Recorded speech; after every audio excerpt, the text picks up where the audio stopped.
ઉમા ખોડલ મારો એક વધુ નાનકડો વિડીયો જાહેર કરું છું કે જેમાં મેં આજે બપોરે જીટીપીએલ ચેનલની અંદર મેં મારું 24 મિનિટનું ઇન્ટરવ્યૂ આપેલું છે અને જે જીટીપીએલના માલિક છે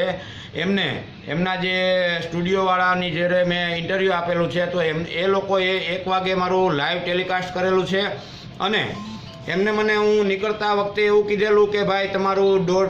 સાંજે પાછું 5 વાગે આવશે એટલે મેં મારા જે સમર્થકો છે એને મેં કહેલું કે 5 વાગે ઇન્ટરવ્યૂ આવશે મારું જોશો તમે તો 5 વાગે કોઈ ઇન્ટરવ્યૂ આપેલું નથી અને મેં એમના જે માણસો સાથે વાત કરી તો એમને એવું કીધેલું કે અમારા તંત્રીજી છે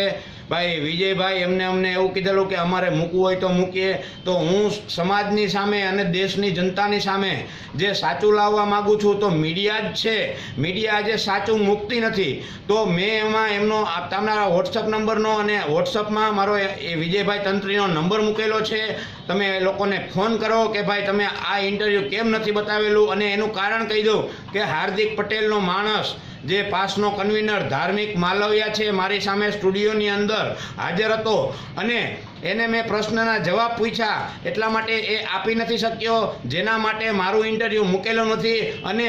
જીટીપીએલના તંત્રી વિજયભાઈ ઉપર હું એવો આક્ષેપ લગાવું છું કે વિજયભાઈએ હાર્દિક પટેલ પાસેથી પૈસા લઈને આ ઇન્ટરવ્યૂ બતાવવાનું ના પાડી છે આ ઇન્ટરવ્યૂ જાહેરમાં નહીં મૂકતા એવું કહેલું છે અને હું વિજયભાઈ ઉપર આક્ષેપ કરું છું કે વિજયભાઈએ પૈસા લીધા છે તો મારા દરેક સમાજને મારા સમાજને પાટીદાર સમાજને બીજા દરેક સમાજને હું જાગૃત કરું છું કે આવા લોકોની સામે તમે મારા ઓડિયો ક્લિપની અંદર મેં નંબર આપેલા છે તો તમે એમને ફોન કરીને પૂછો કે ભાઈ તમે નટુભાઈનું વિડીયો જે